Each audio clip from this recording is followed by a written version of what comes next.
પ્રકાશ સંશ્લેષણ ક્યાં થાય છે? હવે પ્રકાશ સંશ્લેષણ ક્યાં થાય છે તો આપણને પોતે ખબર છે કે વનસ્પતિ છે એ વનસ્પતિ પ્રકાશ સંશ્લેષણની ક્રિયા કરે છે, પણ પ્રકાશ સંશ્લેષણની ક્રિયા કરવા માટે એક તો એની પાસે શું હોવા જોઈએ? હરિતકણ. કારણ કે હરિતકણ નામની અંગિકા પ્રકાશ સંશ્લેષણની ક્રિયામાં ભાગ ભજવે છે.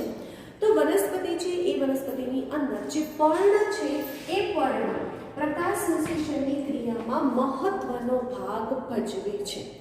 આપણે પર્ણ છે એ પર્ણની આકૃતિની રચના ભણી ગયા છે કે પર્ણ છે એ પર્ણની અંદર ઉપરની તરફ આપણને ઉપરી અધિસ્તર જોવા મળે, નીચેની તરફ આપણને અધર અધિસ્તર જોવા મળે, ત્યારબાદ આપણને લંબોત્તક પેશી જોવા મળશે અને અહીંયા આપણને શિથિલોત્તક પેશી જોવા મળશે.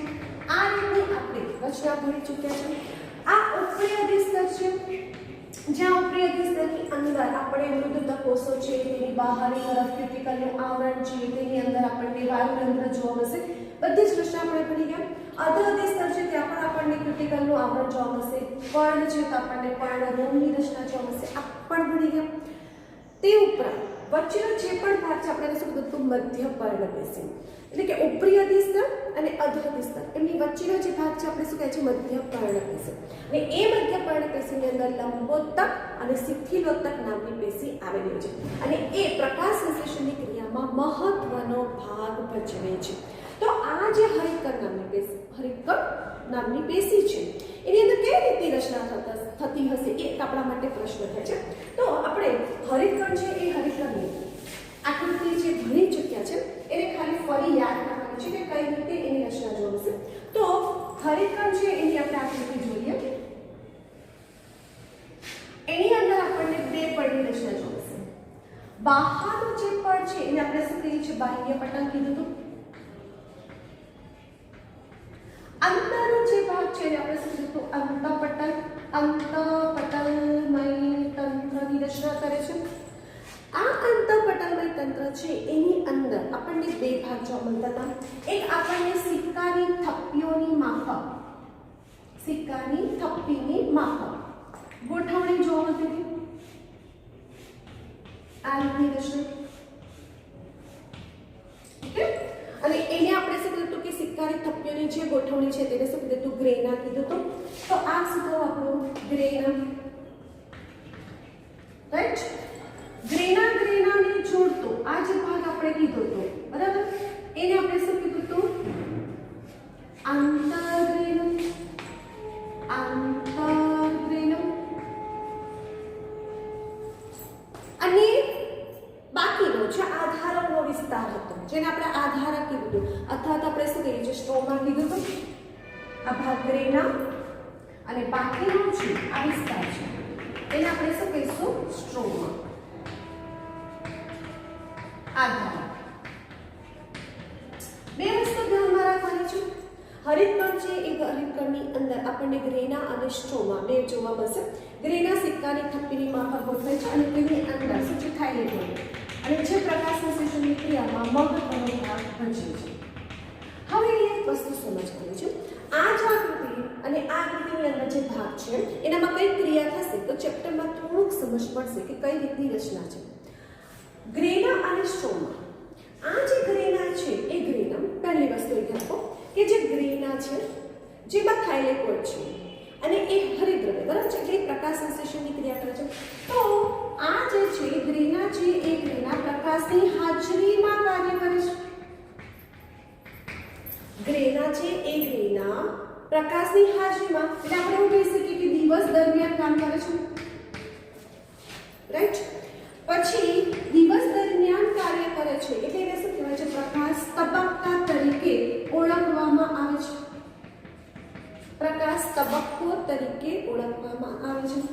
આ જે પ્રકાશ તબક્કો છે એ પ્રકાશ તબક્કા દરમિયાન આપણને ચક્રીય ફોટોફોસ્ફોરાઇલેશન, ચક્રીય ફોટો એટલે કે ત્યાં આપણને ફોસ્ફોરાઇલેશન અને પાણીનું વિયોજન બે પ્રક્રિયા જોવા મળશે. અને ફોસ્ફોરાઇલેશન છે એમાં આપણને બે જોવા મળશે. ચક્રીય ફોટોફોસ્ફોરાઇલેશન, અચક્રીય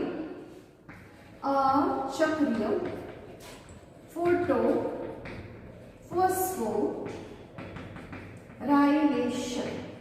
ઓકે, એટલે કે પ્રકાશ આમાં બે પ્રક્રિયા જોવા મળશે. એક ફોસ્ફોરાયલેશનની પ્રક્રિયા જોવા મળશે અને એ ફોસ્ફોરાયલેશનમાં આપણને જોવા મળશે ચક્રીય ફોટોફોસ્ફોરાયલેશન અને અચક્રીય ફોટોફોસ્ફોરાયલેશન. અને બીજું શું જોવા મળશે? પાણીનું વિયોજન. અહીંયા આપણે ખાસ ધ્યાન રાખવાનું છે કે ગ્રેના છે એ ગ્રેનાની અંદર દિવસ દરમિયાન કાર્ય થશે. એટલે હમણાં દિવસે પ્રકાશની હાજરી, સૂર્યપ્રકાશના કિરણો આવે છે. સૂર્યપ્રકાશના કિરણો કયા છે? જાનીવાલી, પીનારા, જે વિવિધ તરંગ લંબાઈના કિરણો છે. એ વિવિધ તરંગ લંબાઈના કિરણોનું શોષણ કરશે અને શોષણ કરી અને આ ગ્રેના કાર્ય કરશે. હવે દિવસ દરમિયાન કાર્ય કરે છે અને પ્રકાશની હાજરીમાં કાર્ય કરે છે. પ્રકાશની હાજરીમાં કાર્ય કરે છે એટલે એને દિવસ દરમિયાન થતો તબક્કો પ્રકાશ તબક્કો તરીકે ઓળખવામાં આવે છે. ગ્રેનામાં થતો તબક્કો એ રીતે ઓળખવામાં છે. ને આ જે પ્રકાશ તબક્કો છે આપણે બે કીધા, એ ફોસ્ફોરાયલેશનની પ્રોસેસ થશે અને પાણીનું વિયોજન થશે. ફોસ્ફોરાયલેશન આપણને બે થશે, ચક્રીય ફોટોફોસ્ફોરાયલેશન અને અચક્રીય ફોટોફોસ્ફોરાયલેશન અને પાણીનું વિયોજન. આ ત્રણ પ્રક્રિયા થશે. હવે અહીંયા શું થશે એ સમજવાનું છે કે જ્યારે પ્રકાશની હાજરી એટલે દિવસ દરમિયાન કાર્ય કરે છે, એટલે દિવસ દરમિયાન જ્યારે એ કાર્ય કરે છે એટલે એનું કામ શું છે? તો જે પ્રકાશ ઉર્જા છે, પ્રકાશ ઉર્જા, એ પ્રકાશ ઉર્જાને કલેક્ટ કરવાની. અને પ્રકાશ ઉર્જા છે એ પ્રકાશ ઉર્જાનો, એને હું લખું છું કે પ્રકાશ ઉર્જા છે એ પ્રકાશ ઉર્જાનું શોષણ કરી એટીપી અને NADPH એટલે કે શું થશે કે NADP નું રિડક્શન થાય છે. એટલે કે એટીપી અને NADPH2 નું સંશ્લેષણ થશે. એટલે પ્રકાશ તબક્કો છે અથવા તો ગ્રેનામાં જે તબક્કો છે એ ગ્રેનાના તબક્કા એટલે કે દિવસ દરમિયાન એટીપી નું સંશ્લેષણ થશે અને NADP નું રિડક્શન થશે. એટલે તમને પૂછ્યા એટીપી નું સંશ્લેષણ થતો હોય તે તબક્કો વર્ણવો, NADP નું રિડક્શન થતું હોય તે તબક્કો વર્ણવો. તો આ કયો થયો? ગ્રેનામાં થતો તબક્કો. એટલે કે દિવસ દરમિયાન એમનું કાર્ય છે એટીપી અને NADPH2 નું નિર્માણ કરવાનું. દિવસ દરમિયાન થાય છે. અને અહીંયા જ્યારે આ પ્રક્રિયા થાય છે ત્યારે તમે જો કોઈ જગ્યાએ ઓક્સિજન નથી લખ્યું, ઓકે, તો અહીંયા શું થશે કે અહીંયા ઓક્સિજનની આવશ્યકતા નથી. એટલે કે પ્રકાશની તબક્કો છે, પ્રકાશનો તબક્કો છે, પરંતુ એને ઓક્સિજનની આવશ્યકતા નથી. એટલે કે અહીંયા પાણીનું વિયોજન છે. આ પાણીનું વિયોજન અને એ પાણીના વિયોજનથી ઓક્સિજન મુક્ત થાય છે. આ એક મોસ્ટ ઇમ્પોર્ટન્ટ સેન્ટેન્સ. આ નોર્મલી આપણે એવું કહીએ કે બસ આપણે કાર્બન ડાયોક્સાઇડ મુક્ત કરીએ છીએ અને ઓક્સિજન લઈ લઈએ છીએ. એટલે આપણા મગજમાં આવું કે વનસ્પતિ CO2 લઈ લે છે અને ઓક્સિજન મુક્ત કરે છે, પણ એવું નથી. એકચ્યુઅલીમાં શું થાય છે કે પાણી છે એ પાણીના અણુઓનું વિયોજન થશે અને પાણીના વિયોજનથી આપણને ઓક્સિજન મુક્ત થાય છે, નહીં કે CO2 માંથી. આ એક ખાસ ધ્યાનમાં રાખવાનું છે. તો આ રીતે તમારે કઈ રીતે ક્વેશ્ચન પૂછી શકાય અને જે ગ્રેના છે એનામાં કઈ પ્રોસેસ થશે તો એક દિવસ દરમિયાન છે અને આખા દિવસ દરમિયાન બસ રાત અંધારું થાય કે પ્રકાશ ઓછો થાય એ પહેલા જે પણ પ્રોસેસ થતી હશે બધી ગ્રેનામાં થશે. એટલે કે ત્યાં કયા રીતે સવાલો પૂછાય. પહેલો ક્વેશ્ચન, ગ્રેનામાં થતો તબક્કો વર્ણવો, પ્રકાશની હાજરીમાં થતો તબક્કો વર્ણવો, દિવસ દરમિયાન થતો તબક્કો વર્ણવો. પ્રકાશ તબક્કો છે એમાં બે થયા, ફોસ્ફોરાયલેશન અને પાણીનું વિયોજન. એટલે કે ચક્રીય ફોટોફોસ્ફોરાયલેશન, અચક્રીય ફોટોફોસ્ફોરાયલેશન, પાણીનું વિયોજન, બધી પ્રોસેસ થશે. પાણીના વિયોજનથી ઓક્સિજન મુક્ત થશે અને દિવસ દરમિયાન પ્રકાશની હાજરીમાં જે પણ પ્રોસેસ થશે તે એટીપીનું સંશ્લેષણ થશે. એટલે અહીંયા આપણે આખા દિવસ દરમિયાન કેટલા એટીપીનું સંશ્લેષણ થશે એ સમજવાનું અને NADPનું રિડક્શન થશે અને રિડક્શન થઈને શું થશે? NADPH2 નું નિર્માણ થાય છે. ક્લિયર? હવે સ્ટ્રોમામાં થતો તબક્કો. હવે જો આ દિવસ દરમિયાન થતો હશે તો આ શું થશે? રાત્રિ દરમિયાન થશે અને રાત્રિ દરમિયાન થશે એનો મતલબ શું થાય? રાત્રિ દરમિયાન એનો મતલબ પ્રકાશની ગેરહાજરીમાં થતો તબક્કો. એટલે એને કહેવાય છે અંધકાર તબક્કો. અંધાર તબક્કા તરીકે ઓળખવામાં આવે છે. અહીંયા CO2 એટલે રાત્રિ દરમિયાન થશે CO2 ના જે CO2 ના સ્થાપનનો તબક્કો. CO2 ના સ્થાપનનો તબક્કો. અને આ જે સ્ટ્રોમા શું કરે છે, જે દિવસ દરમિયાન તૈયાર તૈયાર થાય. દિવસે શું તૈયાર કરેલો ખોરાક? એટીપી અને NADPH2. તો પ્રકાશ તબક્કા દરમિયાન તૈયાર થયેલ જેની પછી એનો ઉપયોગ થાય છે. એટલે પ્રકાશ તબક્કા દરમિયાન પ્રાપ્ત થતી નિપજનો ઉપયોગ. બરાબર? તો અહીંયા તમને કઈ કઈ રીતે ક્વેશ્ચન પૂછી શકાય છે એ ધ્યાનમાં રાખવાનું છે કે સ્ટ્રોમા છે એ સ્ટ્રોમાની અંદર કઈ રીતે સવાલ પૂછાય તો સ્ટ્રોમાની અંદર આપણે શું થાય છે? અંગારાનો તબક્કો, CO2ના સ્થાપનનો તબક્કો, રાત્રિ દરમિયાન એટલે કે અંગારમાં થતો તબક્કો, CO2ના સ્થાપનનો તબક્કો, પ્રકાશ તબક્કા દરમિયાન પ્રાપ્ત થતી નિપજનો તબક્કો. તે ઉપરાંત આજે રાત્રે એટલે કે સ્ટ્રોમામાં જે થતી પ્રક્રિયા છે એ પ્રક્રિયા કેલ્વિન, બેન્સન અને બાસન. કેલ્વિન, બેન્સન અને બાસન નામના વૈજ્ઞાનિકે શોધ્યો હતો. એટલા માટે તેને કેલ્વિન ચક્ર, કેલ્વિન, બેન્સન, બાસમ અથવા તો આપણે શું કહી શકીએ કેલ્વિન ચક્ર તરીકે ઓળખવામાં આવે છે. અહીંયા પ્રથમ પંક્તિ નિપજ છે એ 3 કાર્બન વાળી છે જેને આપણે શીખવી પદ તરીકે ઓળખવામાં આવે છે. આ જોવાય છે કે નથી જોવાતું આપણે જરા ચેક કરી લઈએ. ઓકે, બરાબર નથી જોવાતું.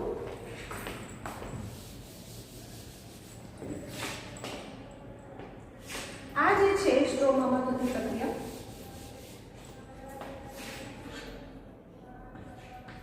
ઓક્સિજન મુક્ત થાય છે. ઓકે, સ્ટ્રોમા છે એ સ્ટ્રોમાની જે પ્રક્રિયા છે એ સ્ટ્રોમામાં કેલ્વિન, બેન્સમ અને બાસમ નામના વૈજ્ઞાનિકે શોધ્યો હતો. એટલે એને કેલ્વિન ચક્ર તરીકે ઓળખવામાં આવે.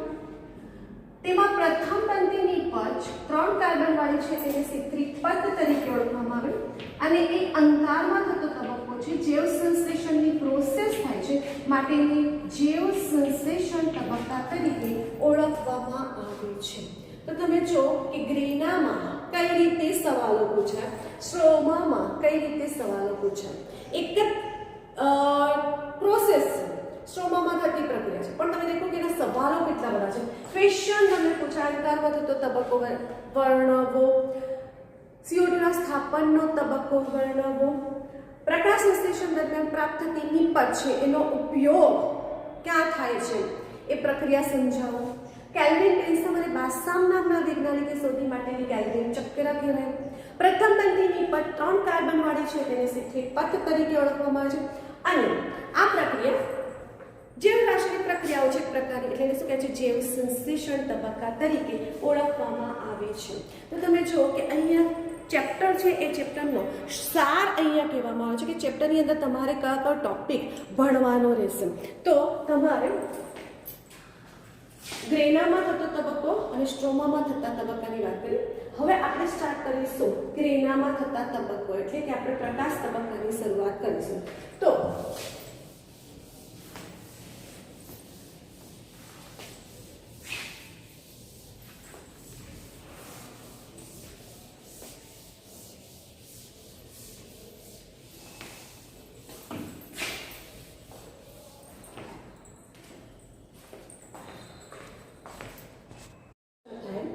પ્રકાશ સંશ્લેષણની ક્રિયા આપણે એવું કીધું કે પર્ણમાં થાય.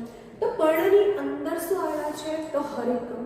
હરિકણની રચના છે તો એની અંદર આપણને શું આવેલા છે રંજક દ્રવ્ય ને આપણે એવું કહીએ છીએ કે ક્લોરોફિલ નામનું રંજક દ્રવ્ય આવેલું છે.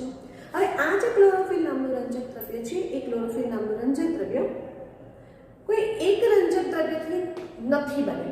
એટલે કે જ્યારે આપણે પર્ણ અથવા તો આપણે એવું કહીએ કે તેનું પેપર ક્રોમેટોગ્રાફી અલગીકરણ કરીએ છીએ ત્યારે આપણને વિવિધ પ્રકારના રંજક દ્રવ્ય જોવા મળશે અને એને આધારે નક્કી થયું કે ક્લોરોફિલ એ મુખ્ય 4 પ્રકારના રંજક દ્રવ્યથી બન્યું છે. મુખ્ય 4 પ્રકારના રંજક દ્રવ્ય આવેલા જોવા મળશે. એમાં આપણને એક જોવા મળશે ક્લોરોફિલ એ. ક્લોરોફિલ એ બીજું છે ક્લોરોફિલ બી,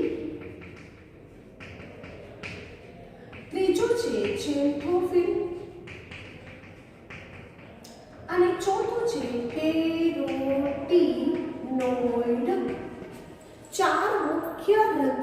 દ્રવ્ય આવેલા છે. આમ તો 250 જેટલા રંજક દ્રવ્ય છે, પણ આપણે અહીંયા મુખ્ય 4 રંજક દ્રવ્યની ચર્ચા કરીશું. તો ક્લોરોફિલ એ છે એ કેવા છે? ચળકતા વાદળી રંગના પીળા પડતા હોય છે, વાદળી રંગના પીળા. ક્લોરોફિલ બી છે એ ક્લોરોફિલ બી ચળકતા આપણને લીલા રંગના ચળકતા પીળા રંગના લીલો રંગ, ચળકતો પીળો લીલો રંગ, એટલે આપણે એવું કહી શકીએ કે ચળકતા પીળાશ પડતો લીલો રંગ, એવું લખી શકીએ. ઝેન્થોફિલ છે એ ઝેન્થોફિલ પીળા રંગના છે અને કેરોટીનોઇડ છે એ પીળાશ પડતા નારંગી રંગના છે. તો અહીંયા ચળકતા વાદળી પડતા પીળા રંગ. ઓકે, હવે જો આ જે રંજક દ્રવ્ય છે એ 4 મુખ્ય રંજક દ્રવ્ય છે. આ જે 4 દ્રવ્ય છે એ આયોડિકેશન છે. કયા પ્રકારના રંજક દ્રવ્ય છે એની લક્ષણ એમસીક્યુ પૂછે. તો ક્લોરોફિલ એ વાદળી પડતા પીળા રંગના, ચળકતા વાદળી પડતા પીળા રંગના. ક્લોરોફિલ બી પીળાશ પડતા લીલા રંગના. ઝેન્થોફિલ પીળા રંગના અને કેરોટીનોઇડ આપણને પીળાશ પડતા નારંગી રંગના. હવે શું થશે? તો પ્રકાશ છે. આ જે રંજક દ્રવ્ય શું કરશે? પ્રકાશ ઉર્જાનું શોષણ કરશે અને પ્રકાશ ઉર્જાનું શોષણ કરીને ઇલેક્ટ્રોન મુક્ત કરે છે અને પછી એ આખી પ્રોસેસ થશે. તો અહીંયા રંજક દ્રવ્ય છે એ રંજક દ્રવ્યમાં મુખ્ય પ્રભાવી રંજક દ્રવ્ય કયો છે? તો ક્લોરોફિલ એ મુખ્ય પ્રભાવી રંજક દ્રવ્ય છે. હવે આ જે રંજક દ્રવ્ય છે એ રંજક દ્રવ્યમાં શું થશે? તો ક્લોરોફિલ એ આપણે પ્રકાશ વિવિધ તરંગ લંબાઈના કિરણો દ્વારા છે, જાની વાલી પીનારા છે, તો વિવિધ તરંગ લંબાઈના કિરણોનું શોષણ કરશે અને એમાં ક્લોરોફિલ એ છે એ મુખ્ય પ્રભાવી રંજક દ્રવ્ય છે. જ્યારે બાકીના છે એ બધા સહાયક રંજક દ્રવ્ય છે. આ બધા સહાયક રંજક દ્રવ્ય છે.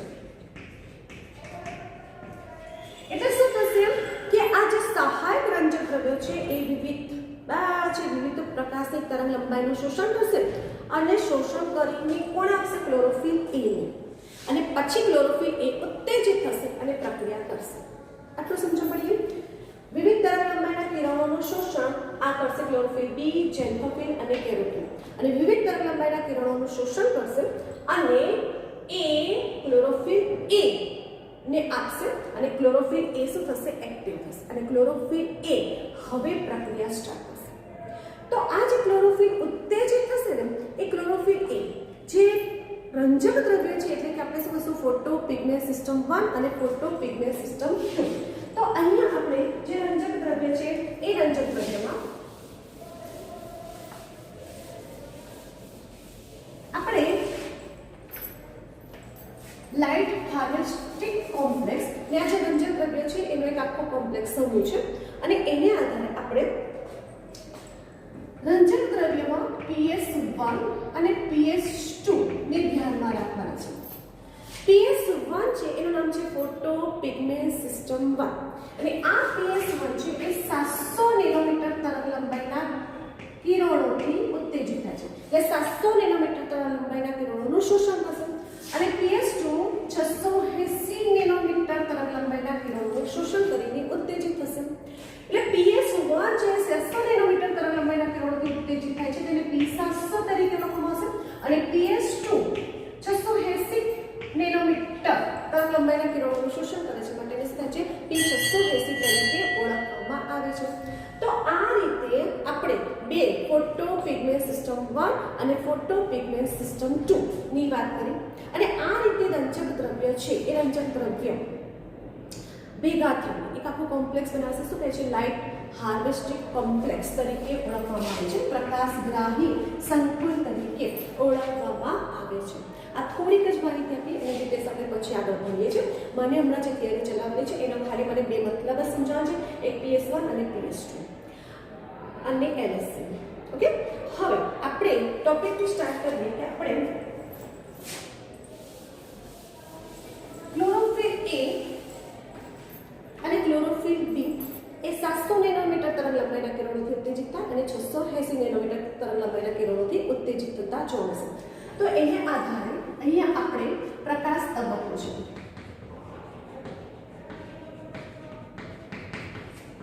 ઓકે, આ જે પ્રકાશ તબક્કો છે એ પ્રકાશ તબક્કાને આપણે જોઈ લઈએ કે કેવી રીતે એની રચના. PS1 એટલે શું થાય? P700. ઓકે, ત્યાંથી X અજ્ઞાત. ઓકે, ત્યાંથી ફેરોડોક્સિન FD, ત્યાંથી આપણને પ્લાસ્ટોક્વિનોન, ત્યાંથી સાઇટોક્રોમ, ત્યાંથી પ્લાસ્ટોસાઇનિન અહીંયા આવે. અહીંયા તમે જો PS1 અહીંયા સૂર્યના કિરણો અને પ્રકાશ શક્તિનું શોષણ કરશે. બરાબર છે? અહીંયા ફોટોન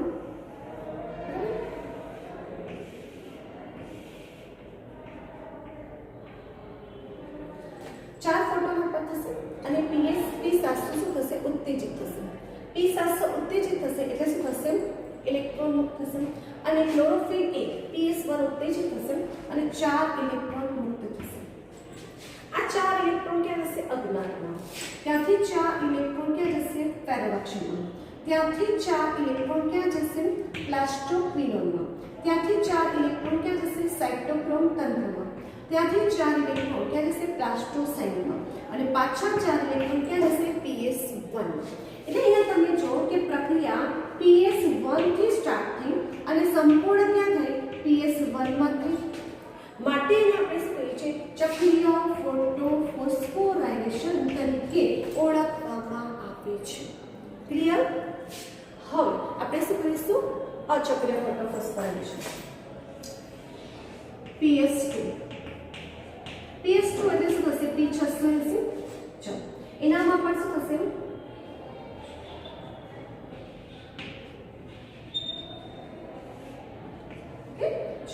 ત્યાંથી આવશે અજ્ઞાત એટલે આપણે એને બહાર લખી દઈએ. બરાબર છે?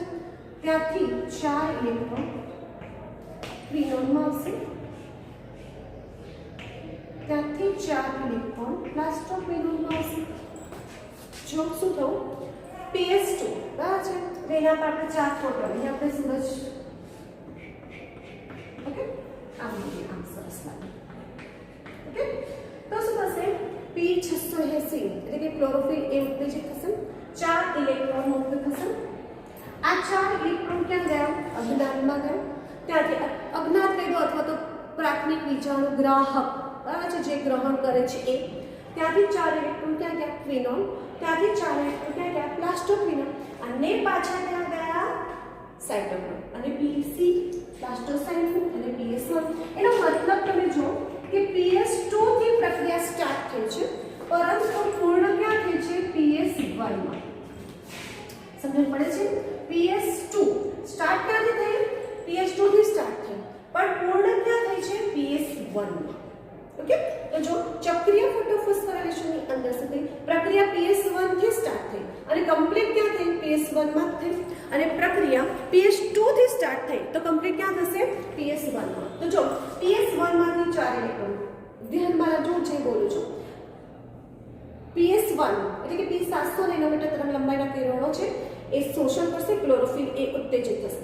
ઉત્તેજિત થશે 4 ઇલેક્ટ્રોન. ત્યાં ગયા અજ્ઞાતમાં અથવા તો પ્રાથમિક વિજાણુ ગ્રાહક એવો શબ્દ લખી શકે. ત્યાંથી ફેરોડોક્સિન, પ્લાસ્ટોક્વિનોન, સાઇટોક્રોમ અને પ્લાસ્ટોસાઇનિન માંથી 4 ઇલેક્ટ્રોન ક્યાં ગયા? પાછા PS1 માં. માટે તેને ચક્રીય ફોટોફોસ્ફોરાયલેશન તરીકે ઓળખવામાં આવે છે. અહીંયા તમે જો કે PS2 છે તો 680 નેનોમીટર તરંગ લંબાઈના કિરણોનું શોષણ કરશે. 4 ઇલેક્ટ્રોન હશે. ત્યાં ક્યાં જશે? અજ્ઞાતમાં અથવા તો પ્રાથમિક વિજાણુ ગ્રાહકમાં. ત્યાંથી ક્યાં ગયા? ક્વિનોન. ક્વિનોનમાંથી ક્યાં ગયા? પ્લાસ્ટોક્વિનોન. પ્લાસ્ટોક્વિનોનમાંથી ક્યાં ગયા? સાઇટોક્રોમ. અને સાઇટોક્રોમમાંથી ગયા? પ્લાસ્ટોસાઇનિન. અને પાછા ક્યાં ગયા? શરૂ થઈ પણ પૂર્ણ ક્યાં થઈ PS1 માં એટલે એ એક ચક્રમાં નથી એટલે આપણે એને શું કહીશું અચક્રીય ફોટોફોસ્ફોરાયલેશન કહીશું સાથે સાથે શું થયું પાણીનું વિયોજન થયું પાણીનું વિયોજન એટલે પાણીના 4 અણુઓ છે પાણીના 4 અણુઓનો પ્રકાશ શક્તિની હાજરીમાં Mn+2 Ca+2 અને Cl- બરાબર Mn+2 Ca+2 અને Cl- ની હાજરીમાં પ્રક્રિયા થશે ત્યારે આપણને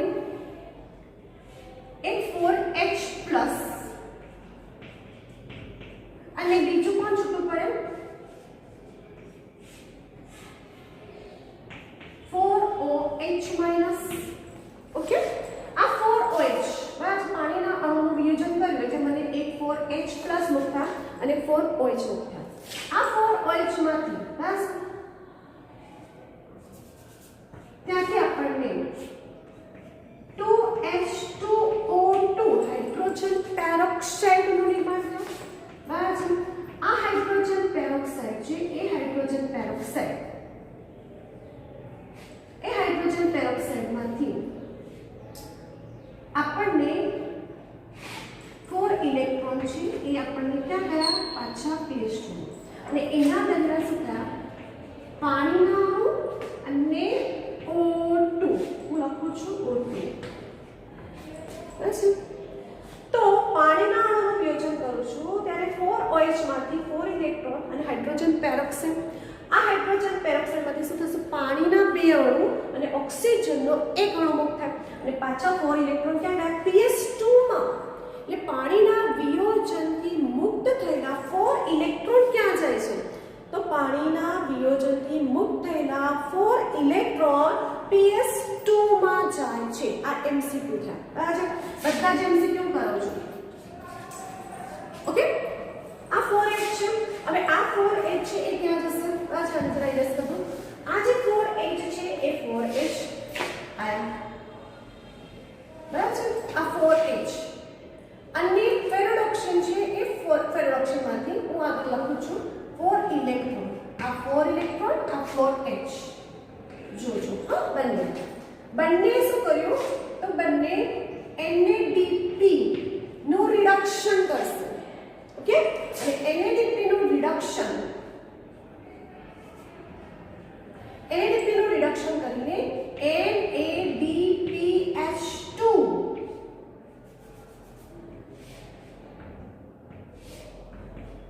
નું નિર્માણ કરશે અને એના માટેનો ઉત્સેચક છે NADP રિડક્ટેઝ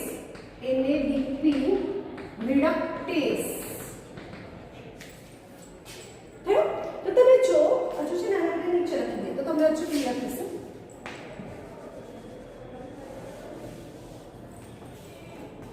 અહીંયા લખું છું NADP ઓકે અને આ 4 ઇલેક્ટ્રોન અને આ 4H એટલે ઇક્વેશન આ રીતે તમારું તૈયાર થાય બરાબર NADP plus 4H plus 4 electron gives NADPH2 okay આ રીતે તમારું ઇક્વેશન થાય સમજી ગયા તો તમે જો કે આ તો તમારે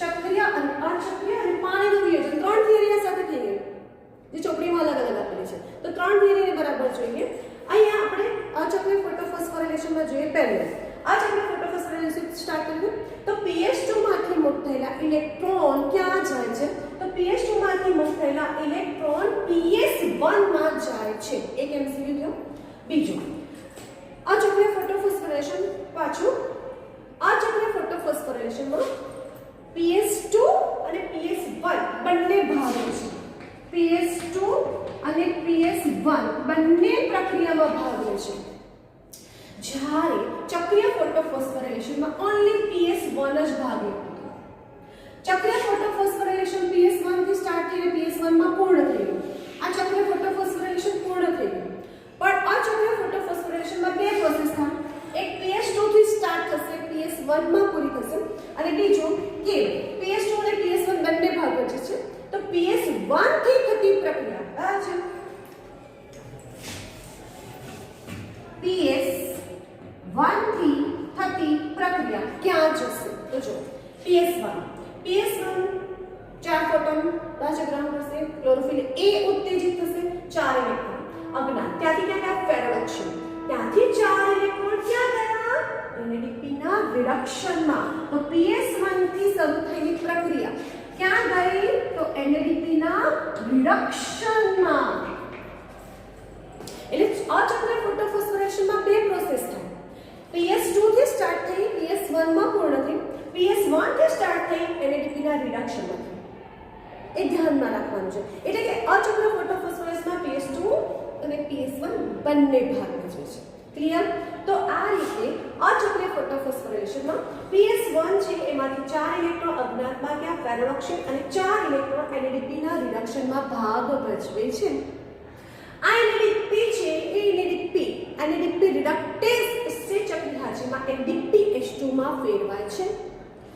હવે લાસ્ટ પાણીનું વિયોજન કરીશું, એટલે પાણીના 4 અણુઓનું વિયોજન કરીશું. Mn+2 Ca+2 અને Cl- ની હાજરીમાં, પ્રકાશ શક્તિની હાજરીમાં 4H+ અને 4 ઇલેક્ટ્રોન 4H અને 4OH- મળે છે.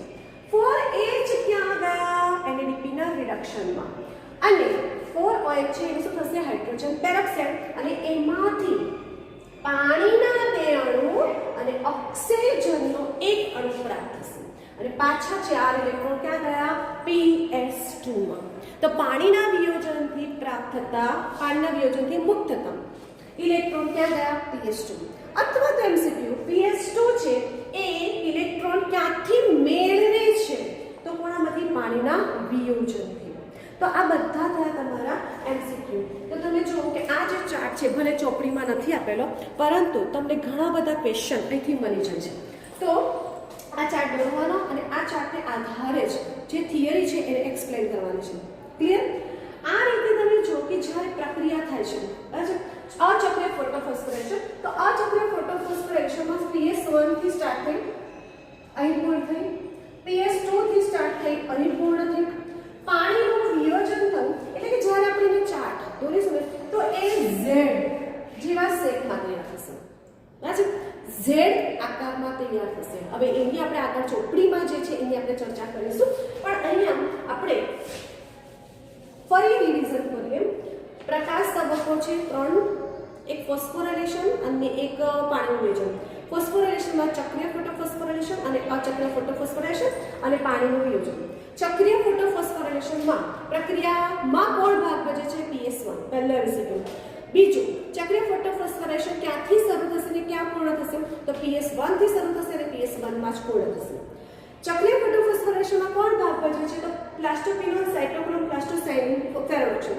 તો સૌથી પહેલા ચક્રીય ફોટોફોસ્ફોરેશન તમારે આ રીતે લખવાનું કે PS પ્રકાશ ઉર્જાનું શોષણ કરશે, ક્લોરોફિલ A ઉત્તેજિત થશે, 4 ઇલેક્ટ્રોન છે અજ્ઞાતમાં, ત્યાંથી ફેરોડોક્સિન, ત્યાંથી પ્લાસ્ટોસાયનિન, ત્યાંથી પ્લાસ્ટોક્વિનોન, ત્યાંથી સાયટોક્રોમ તંત્ર, ત્યાંથી પ્લાસ્ટોસાયનિનમાંથી પાછા PS1 માં. આ જે ચક્રીય ફોટોફોસ્ફોરેશન છે એ ચક્રીય ફોટોફોસ્ફોરેશન દરમિયાન 2 ATP નું નિર્માણ થાય છે. અચક્રીય ફોટોફોસ્ફોરેશનમાં 2 PS1 અને PS2 બંને ભાગ ભજવે છે. PS2 છે ત્યાંથી પ્રક્રિયા શરૂ થશે પણ પૂર્ણ PS1 માં થશે. એટલે કે પ્રકાશ ઉર્જાનું શોષણ કરી 680 નેનોમીટર તરંગ લંબાઈના કિરણોનું શોષણ કરશે, ક્લોરોફિલ A ઉત્તેજિત થશે, ત્યાં અજ્ઞાત, ત્યાંથી 4 ઇલેક્ટ્રોન પીનોન, ત્યાંથી પ્લાસ્ટોક્વિનોનમાંથી સાયટોક્રોમમાંથી 4 ઇલેક્ટ્રોન PS1 માં પ્રવેશે છે.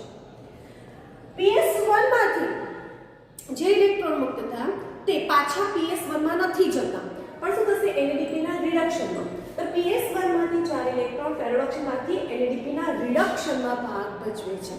એટલે એને અચક્રીય ફોટોફોસ્ફોરાયલેશન તરીકે ઓળખવામાં આવે છે. થઈ ગયું? પાણીનું વિયોજન થશે એટલે આપણને 4H+ અને 4H-. 4H+ ને કોણ સ્વીકારે છે તો NADP. 4OH માંથી કેટલા હાઇડ્રોજન પેરોક્સાઇડના અણુ તો 2. હાઇડ્રોજન પેરોક્સાઇડમાંથી કેટલા અણુ પાણીના અને કેટલા અણુ ઓક્સિજનના તો 2 અણુ પાણીના અને 1 અણુ ઓક્સિજનનો નિર્માણ થાય છે. અને પાછા જે ઇલેક્ટ્રોન હતા એ કોને મળે છે PS2. તે MCQ છે કે ઓક્સિજન ક્યાંથી મુક્ત થશે પાણીના વિયોજનથી. બીજો સવાલ પાણીના અણુના વિયોજનથી મુક્ત તો 4 ઇલેક્ટ્રોન ક્યાં પ્રવેશે છે તો pH2 માં. ત્રીજો સવાલ, પાણીના વિયોજન માટે કયા આયન જવાબદાર છે તો Mn+2 Ca+2 અને Cl- ની હાજરીમાં જ થાય છે. આગળ સવાલ કે પાણીના વિયોજનથી મુક્ત થતા 4H+ કોનું રિડક્શન કરે છે NADP નું. NADP નું રિડક્શન માટે મને 4 ઇલેક્ટ્રોન ક્યાંથી આવ્યા તો NADP ના રિડક્શન માટે 4 ઇલેક્ટ્રોન TS1 માંથી આવ્યા અને NADP ના રિડક્શન માટે 4H ક્યાંથી આવ્યા તો 4H પાણીના વિયોજનથી આવ્યા. NADP ના રિડક્શન માટે કયો ઉત્સેચક જોઈએ છે તો NADP રિડક્ટેસ. ને આ રીતે આપણે જોઈએ કે અચક્રીય ફોટોફોસ્ફોરાયલેશન અને પાણીનું વિયોજન થશે. અચક્રીય ફોટોફોસ્ફોરાયલેશન દરમિયાન